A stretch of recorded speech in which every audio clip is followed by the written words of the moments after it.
Berfirmanlah bagi kami semua, karena sesungguhnya kami telah sedia membaca, mendengar, dan merenungkan firman-Mu. Di dalam nama Tuhan Yesus Kristus, firman yang hidup, kami berdoa. Amin.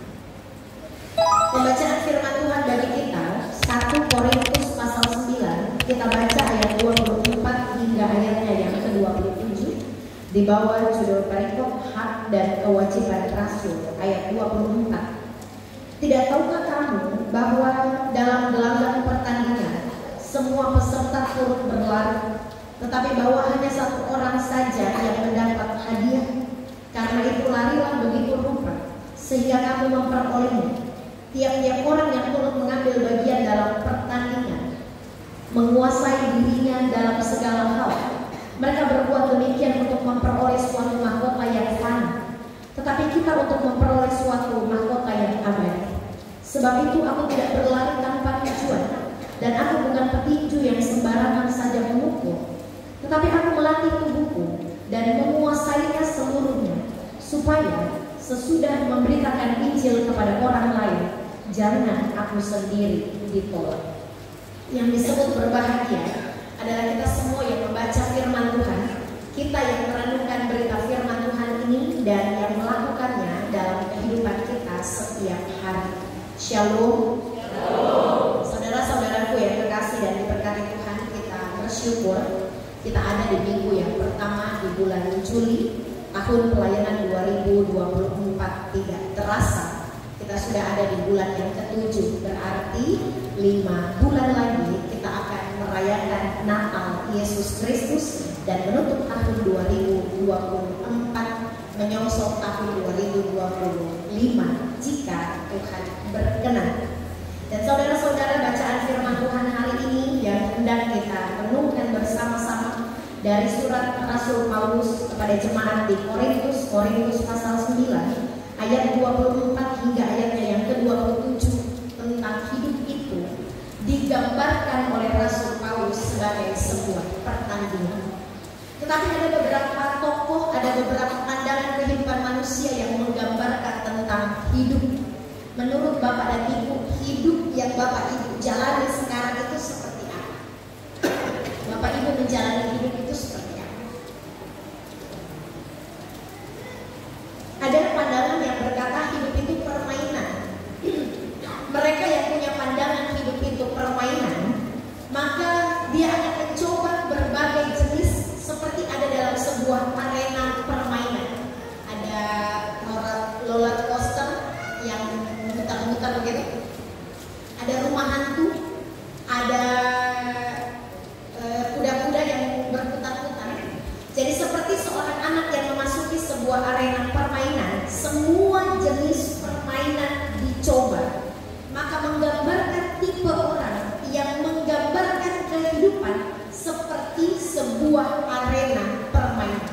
Coba-coba masuk di rumah hantu, tidak mampu, mentalnya dia keluar. Coba-coba masuk di koyak-koyak, tidak mampu, dia coba masuk di seluncuran-seluncuran, tidak mampu. Jadi semua jenis kehidupan, semua jenis permainan dia coba-coba.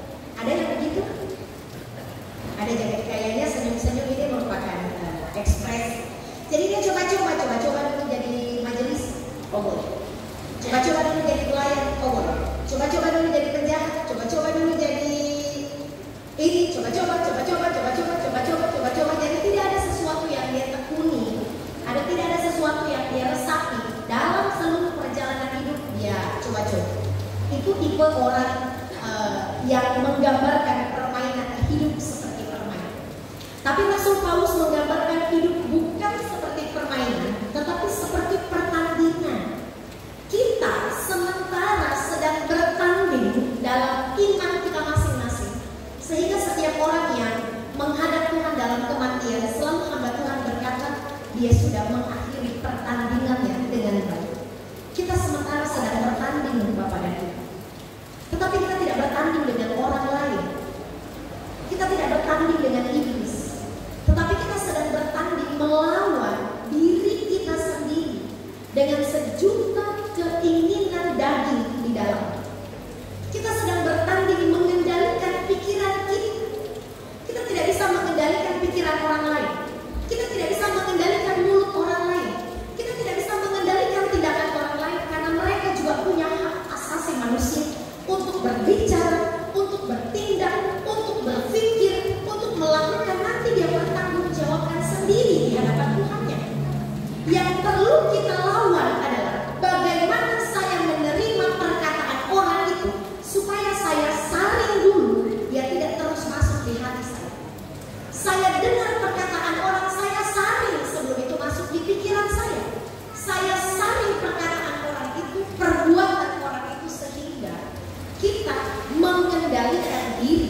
dengan segala hawa nafsu di dalam.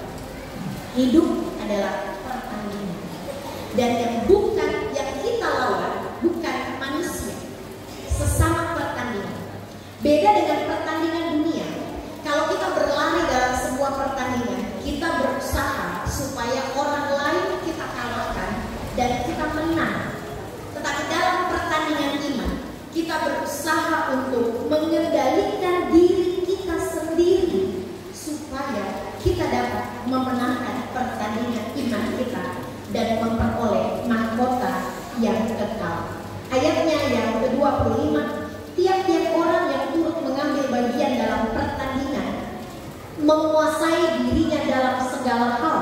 Mereka berbuat demikian untuk memperoleh suatu mahkota yang fana, tetapi kita untuk memperoleh suatu mahkota yang abadi. Kita menguasai diri kita dalam segala hal. Ada harga yang harus kita bayar. Sebagai seorang pelari misalnya, dia akan menjaga tubuhnya, perutnya supaya six-pack, sehingga kalau lari dia tidak kosa. Makanya dia akan dilarang untuk merokok. Kalau ada atlet di sini pasti dia tahu, dia tidak boleh merokok. Karena kalau dia lari supaya tidak kosa. Dia tidak bisa minum minuman beralkohol supaya tubuhnya tetap fit. Dia harus makan vegetarian supaya tidak menambah berat badan. Dia harus mengekang mulutnya untuk mendapatkan mahkota yang tidak kekal, yang terbuat dari benda-benda yang dibuat oleh manusia. Ada harga yang harus dibayar dalam latihan fisik untuk menjadi seorang atlet yang hebat. Kita atlet di dalam Tuhan. Kita hendak mengejar mahkota kehidupan yang dijanjikan oleh Allah lewat kematian Yesus Kristus di atas kayu salib. Dan tidak gampang kita memperoleh mahkota itu. Kita harus mengendalikan diri, menguasai diri kita, membayar harga, melatih diri kita, menjaga kualitas iman kita, supaya kita dapat memperoleh mahkota kehidupan yang dijanjikan oleh Tuhan di sorga yang mulia. Harus bayar harga, harus melatih diri kita. Kita harus menguasai iman kita sehingga iman kita bertumbuh kepada arah yang baik, menuju kepada kesempurnaan Kristus. Sehingga pesan firman Tuhan bagi kita memperoleh mahkota kehidupan dalam pertandingan iman kita. Kita harus menguasai diri sendiri, mengendalikan diri sendiri, menguasai pikiran kita, mengendalikan pikiran kita, menguasai hati kita, mengendalikan hati kita, supaya kita tidak terbawa oleh arus zaman. Jangan sampai kita cuma sibuk mikirin orang bilang begini, orang bilang begitu tentang saya, orang bilang begini tentang saya, orang bilang begitu tentang saya.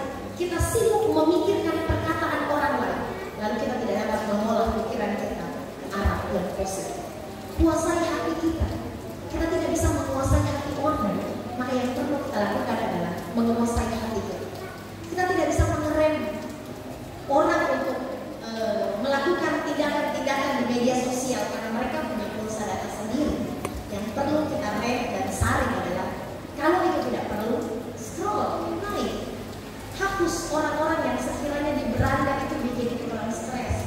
Ada Bapak Ibu yang membersihkan beranda Facebook dengan memblokir orang-orang yang tidak memberi manfaat dalam kehidupan mereka? Atau pada Ibu menikmati status-status orang yang naik menjadi toksik dalam kehidupan kita? Sekiranya itu tidak memberikan manfaat, tinggalkan. Sekiranya itu tidak dapat membuat kita bertumbuh dalam iman, tinggalkan. Itu cara kita untuk melatih diri kita, menguasai hati kita, membersihkan pikiran kita, supaya kita dapat bertanding dalam iman kepada Kristus. Itu yang pertama. Kendalikan diri sendiri, kuasai diri kita sendiri, dan lawanlah diri kita sendiri dalam sejuta hawa nafsu dia. Yang kedua, yang terakhir, karena cuaca ini mendung-mendung, hujan-hujan menggoda, saya lihat banyak yang sudah mulai. Saya kira manggut-manggut setuju, tapi matanya juga ikut begitu. Manggut-manggut saya kira setuju dengan apa yang saya sampaikan, ternyata matanya pun ikut tertutup bersama dengan kurung-kurung dan kepala. Yang terakhir ayat 27, ayatnya yang ke-26, sebab itu aku tidak berlari tanpa tujuan dan aku bukan petinju yang sembarangan saja memukul. Saya punya ilustrasi, mudah-mudahan saya belum sampaikan, tapi kalau saya sudah sampaikan maafkanlah saya. Ada satu pelari, dua orang pelari yang sudah masuk di babak final. Mereka tinggal dua orang yang berlari, mereka sudah meninggalkan beberapa pelari yang sudah lewat di belakang mereka, dan mereka tinggal dua orang. Dan garis finish itu sudah sekitar 500 meter di depan. Mereka berlari. Pelari A, dia mendengar orang-orang berkata, ayo maju. Lalu dia semakin semangat. Tetapi ada di bagian orang yang tidak suka dengan dia, pro seperti Piala Euro atau Piala Dunia baru. Dia berkata, oh jelek, sekarang ada, tidak jangan, lalu dia berarti dari yang awasnya, awas kalau saya dapat, tapi sambil lagi, pasti lain, pokoknya begitu. Jadi perhatiannya terhenti karena bisikan-bisikan orang di sekeliling. Dia mulai memperlambat gerakan larinya karena dia sudah mulai melihat dan pecah konsentrasi. Pelari B, dia mulai berlari bersama-sama dengan pelari A, tetapi dia tidak dengar apa yang terjadi karena dia punya kekurangan di telinga. Dia tidak mendengar. Jadi orang bilang maju, jalan mana nih? Ada terus. Dia tidak dengar apa yang terjadi. Dia lari terus. Tetapi pelari A, karena dia sudah mulai mendengar apa yang ada di sekelilingnya, dia mulai menurunkan volume larinya, dan akhirnya pelari B dengan keterbatasan pendengaran, dia dapat memenangkan pertandingan ini. Pelari yang tidak mendengar itu, dia mulai fokus terhadap tujuannya. Dia tidak menghiraukan apa yang menjadi hambatan rintangan, karena dia cuma punya tujuan, itu garis finish. Dia tidak dengarkan apa yang terjadi oleh pendukung dan orang-orang yang tidak senang dengan dia. Dia terus berlari karena dia punya tujuan, memperoleh mahkota kehidupan. Sekarang saya tanya Bapak dan Ibu, apa tujuan Bapak dan Ibu jadi orang Kristen? Apakah iman kita tergantung dari perkataan orang? Saya tidak masuk gereja, saya tidak suka itu ibu pendeta. Saya tidak masuk gereja, saya tidak suka itu majelis. Apakah iman kita tergantung orang lain? Lalu apa tujuan kita? Orang lain semakin bertumbuh, kita semakin turun karena iman kita tergantung orang lain. Apa tujuan Bapak dan Ibu jadi orang Kristen? Tujuan kita memperoleh mahkota kehidupan, maka jangan hiraukan orang-orang yang membuat tujuan kita terhambat. Kita berlari seperti pelari yang kokoh ini, tapi dia punya sebuah tujuan hidup di dalam Tuhan. Apa tujuan Bapak Ibu melayani? Kita punya tujuan melayani bukan karena Tuhan memberikan talenta, lalu kita menunjukkan siapa saya, tetapi kita melayani karena Kristus sudah memberikan talenta itu, melayani Tuhan dalam segala keterbatasan hidup kita. Jangan sia-sia ada di dunia ini. Apa tujuan Bapak Ibu hidup di dunia ini? Kira-kira apa tujuan Bapak dan Ibu hidup di dunia ini?